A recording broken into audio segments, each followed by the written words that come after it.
Hi, Westside. It's time for another Wednesday evening Bible study. Hope that everyone is doing well, that you are staying healthy and having a good week. This past week, we had a tough passage that we covered in Luke chapter 17. It was a passage where Jesus changes tone pretty quickly, and he gives us some instructions on how to live the Christian life, especially in relation to other people. We talked about it. Kind of the analogy that I gave was starting a job and you get your employee handbook. That Luke 17 is Jesus giving us our employee handbook. After the week before in 16, he has told us that we are his managers. He is the owner and we are his managers. And so now this week, he gives us our employee handbook. So I wanted to start off our time together tonight, whether you're by yourself or you're with a group of people, just maybe tossing this out there. Thinking back over the course of your life, what has been your favorite job and why was that your favorite job? If you're by yourself, just spend some time thinking about that, maybe journaling a little bit on that. If you're with a group of people, spend some time laughing and discussing that. What was your favorite job? Why was that your favorite job?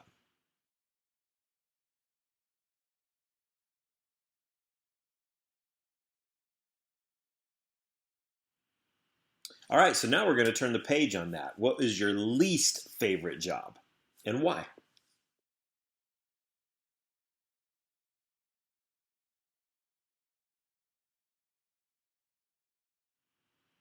Hopefully you had some good discussion, some good stories, had some laughs about your favorite jobs and your least favorite jobs and why those were your favorite jobs and least favorite jobs. Sometime ask me about mine.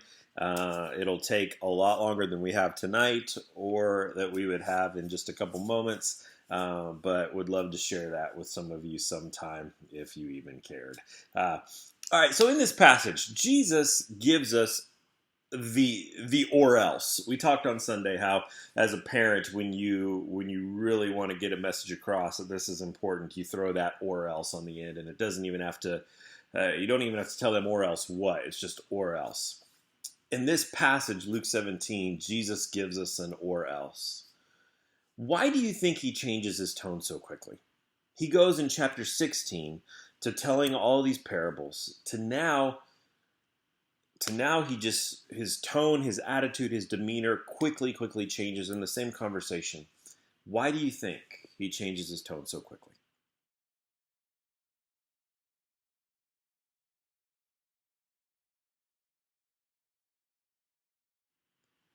Jesus says, if you are the scandalon, if you are the stumbling block, if you are the snare, the trap that causes someone else to fall into sin, he says, we're all going to be tempted. We're all going to fall into sin. But if you are that temptation, if you are the one that causes someone to sin, well, he gives an example. He says, you'd be better off to take a 500-pound millstone used for crushing grain, tie it around your neck, and head her off a cliff into the ocean.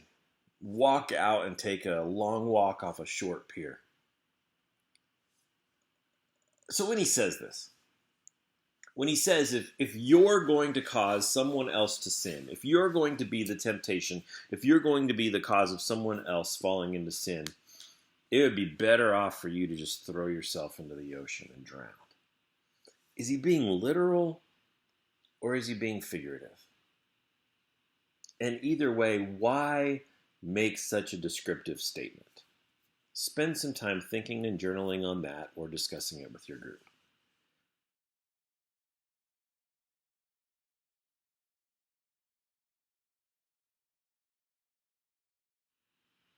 On Sunday, we talked about how causing someone to stumble and fall into sin isn't necessarily a big thing like selling drugs or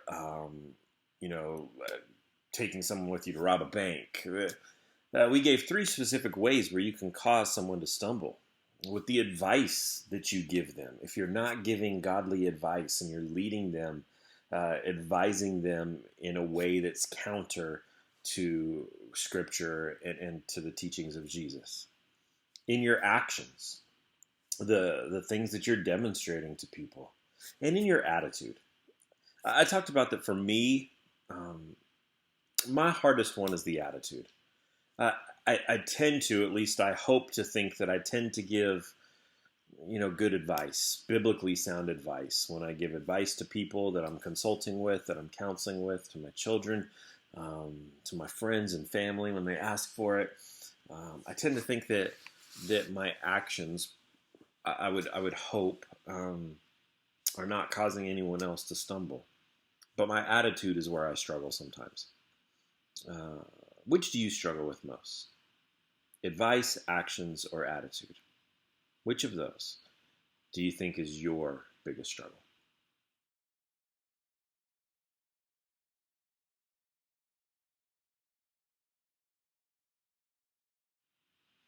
I want you to take a minute and look up a couple of verses that talk about God's call for us to watch ourselves and make sure that we aren't causing others to sin.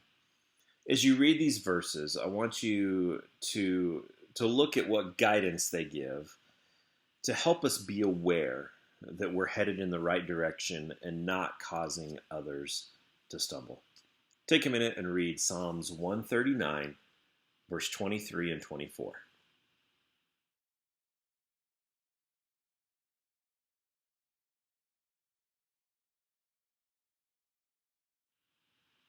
Now read Proverbs chapter 15, verse 31.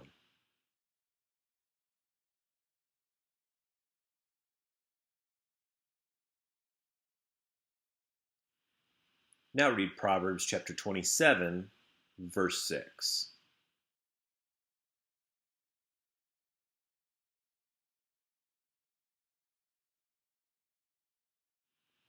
Stay right there in Proverbs. You can even stay in chapter 27, but this time read verse 17.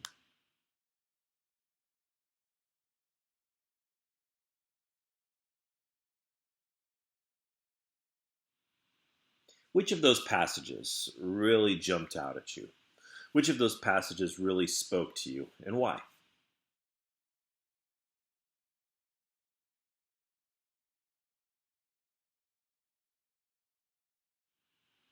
If you were with us on Sunday, I asked you to do something that for many of you I know is hard.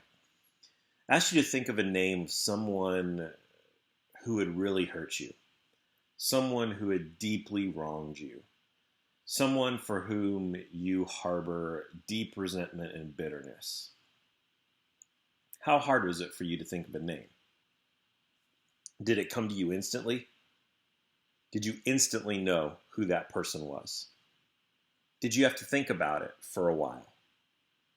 Or did you have a hard time choosing which person it would be, which name it would be because there were so many?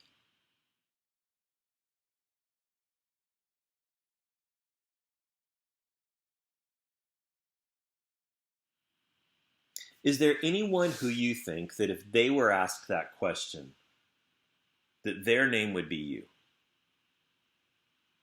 Take a minute. Think about that. Is there anyone who you think you would be their name?